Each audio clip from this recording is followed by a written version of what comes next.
Pag gumagawa po tayo ng tinapay, anong bread, it's better to use bread flour. May, ano pa nga flour po ang ibang ginagamit natin? Ang pamilya niya? All-purpose flour. All-purpose flour. All-purpose flour. Ano pa yung ibang flour? Saba flour. Yan, maraming mga flour yan. Meron tayong cornstarch flour, no? Pero kalimitan in baking, ang ginagamit lang po natin ay bread flour, all-purpose flour, at cake flour. Yung tatlo lang yun po. Kasi yung mga flour na iba nyo po na baget, consider siya as pangkakanin po siya na ginagamit. So ito, is better pag mga basic ingredients, kasi may tinatawag, ang flour po kasi may gluten content pong tinatawag. Pag sinabi natin gluten content, kaya po natin nabubuo ang isang product dahil sa gluten content ng isang product. Kaya tinapay, maganit po siya or matigas, marami po siyang gluten content. Ay ang dalan po ng bread flour. Kasi yung tatlong flour po na nabanggit ko, bread flour ang may pinakamataas na gluten content. Pag sinabi nga natin gluten content, kaya tayo nakakabuo ng, minsan nasi-shape natin ng tinapay na parang lechon, parang crab, kasi because of its gluten content. Okay. Kaya naman yung cake flour, alam mo, kaya yung mga cake, malambot po siya, kaya hindi natin siya pwedeng masahin kasi sobrang lambot naman po niya. Kaya ang ginagamit natin doon ay cake flour, which is may mababang gluten content. Pero hindi ibig sabihin na may mababa, wala. Meron pa rin naman. Kaya nabubuo rin ng cake. Kaya ang cake, pag sa mga susunod natin, bawal na overmix kasi nga, pag na-develop naman si gluten, pwede maging matigas at hindi umalsa ang cake mo. Sa baking po kasi, malaga po ang undermixing, overmixing, dapat sakto lang ang pag-mix o paghahalo nyo po. Okay? Yan. Again, dito ngayon, tinapay tayo, bread flour ang gagamitin natin. Pwedeng bread flour at pwede rin tayo gumamit ng all-purpose flour. Halimbawa, wala kayong bread flour at gusto nyo talaga gumawa ng mga tinapay, pwede rin naman po ang all-purpose flour. Kaso nga lang po, yung all-purpose na nabibili po sa mga baking supply, hindi po yung mga nabibili po sa mga tindahan. Kasi nakapag-try na po ako na hindi po sa mga tindahan na bumili ng all-purpose, iba po yung nagiging outcome niya kaysa sa mga sa flour na nabibili sa mga baking supply o kahit mga branded man lang na may nakalagay na mga label na all-purpose flour, ayun man lang. Pero yung mga nabibili po sa mga tindahan na nakakilo, iba po yung outcome niya po. Kasi nung mga nag-uumpisa po ako, may tendency na magpabili muna ng ilan, kung anong nandiyan sa paligid, iba po yung nagiging outcome at hindi sa iba, hindi pangit po talaga ang resulta. Okay? Dito, tawag dito. Yan, light brown, yan. Okay. O, light brown sugar. Ilang sugar po ba ang meron tayo? Anong mga familiar sa inyong sugar? Pula, puti, wash. Yan. Pero ayan, ito una dito ang light brown sugar. O, kung tawagin natin ay segunda, no? Ang white sugar, asukal na puti. Asukal na puti. Ang brown sugar ay asukal na pula. Yan.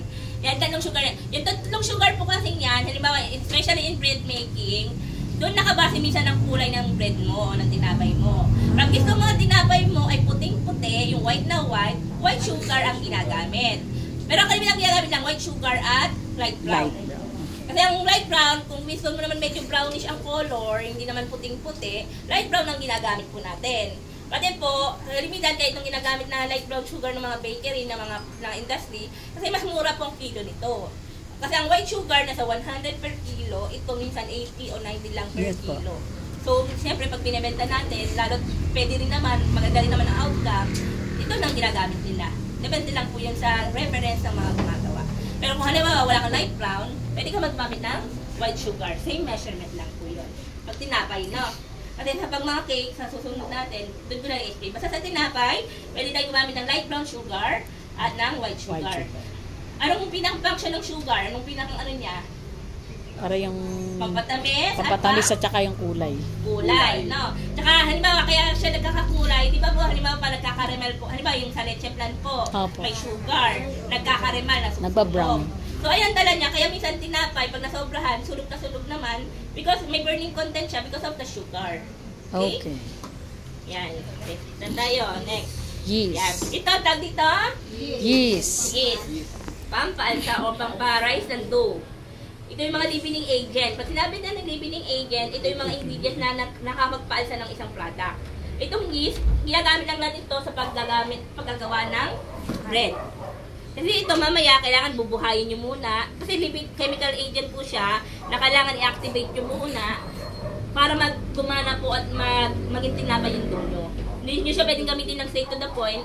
Kasi pag hindi patay na, ang yeast po kasi, once na nabuksan nyo po, may tendency po siyang mamatay o ma-expire.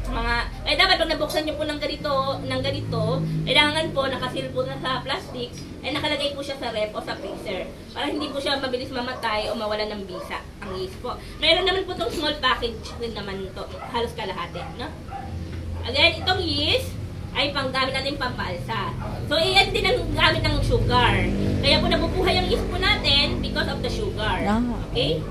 Ayan. Nabuhay ang sugar, dito ang salt, mahalaga ang salt, kasi kung ang asukal, kaya mabubuhay si yeast because of the sugar, ang salt naman ang kanyang kaaway. Bawal din po siyang paglapitin directly, kasi po, magre-react po siya na pwedeng mamatay ang yeast po natin. Okay. So, kung ito, magkabate, ito, kaaway talaga, okay? Tubigat Kaya pag lang mamaya, pag i-explain ko sa inyo kung bakit kailangan nakapunla ang bawat ingredients, kasi gagaya nito, bawal nyo direct na mapagdikit. Kasi may tendency na hindi umalis ang tinapay nyo pag namatay po ang yeast. Okay? Okay.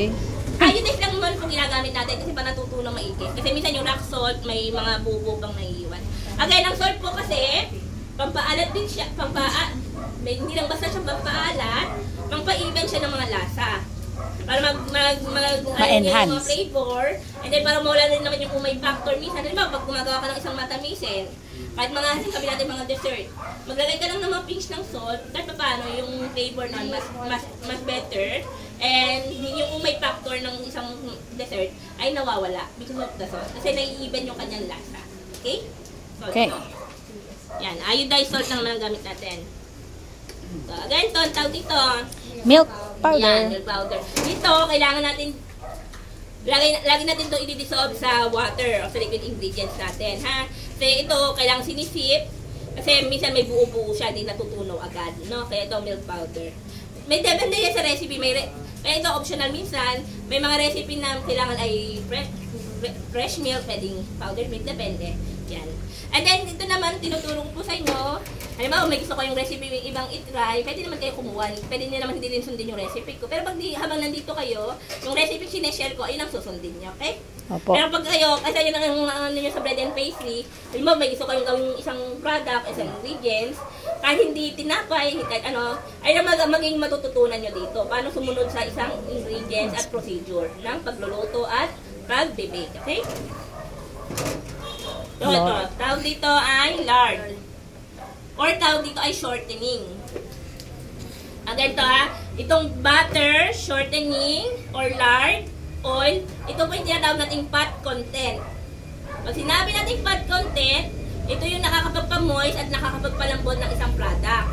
Halimbawa po, kagaya nito, sinabi nating fat content. Halimbawa po, yung giniling po na baboy. Pag pure carne po ang giniling, medyo dry po siya, hindi siya malangis. Pag medyo may konting taba po siya, naglalangis po siya. So, ayun ang dala ng fat content sa isang product po natin. Kaya nagmo-moist po siya, kaya siya lumalambot because of the fat content. Okay? Ayan, yan ang mga fat content natin. Depende yan sa ginagamit mo. Halimbawa, kung bread ang gagawin natin, syempre, gagamit tayo ng butter. Pag mga cake ang ginagamit natin, oil ang ginagamit po natin. Okay? Ito, fat content din po to, shortening po to. May dalawang klase po tayong shortening. May vegetable at merong lard. Pag sinabi natin lard, ito po ay gawa po to sa bat ng baboy. Okay. So, wala naman pong Muslim dito, no? Wala naman. Ayan. Kasi ito, gawa po to sa bat ng baboy. Kasi yung vegetable shortening, syempre, vegetable ang base niya. Ito naman, ginagamit lang natin sa pang-grease ng mga pan. Kaya itong ginagamit natin kasi may mababa yung burning content niya. Kasi pag butter, mabilis siya makasunog pag yun yung pahit natin.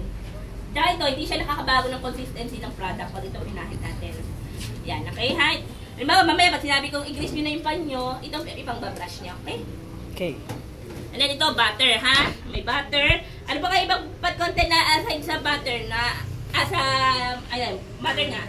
Margarine. Margarine. Ayan, fat content din po yun. Okay, ito, butter. Mamaya, kuhatin ko yung tulad ko yung paano sumukat. And then ito, breadcrumbs, ginagamit natin ito for tinapay. Yung pinakambudbud niya po, no? And then eggs, iyan lang dan, ha? Okay. Measurement na tayo para magtuloy-tuloy na tayo. Ito naman din, marami akong lesson. Yung method na papagawa ko sa inyo. Pag nakatapos kayong mamasa, i-re-rest yun. Pagbalik nyo after lunch week natin isasalang, pwede na yun magagawa. Kaya sinadya kong no time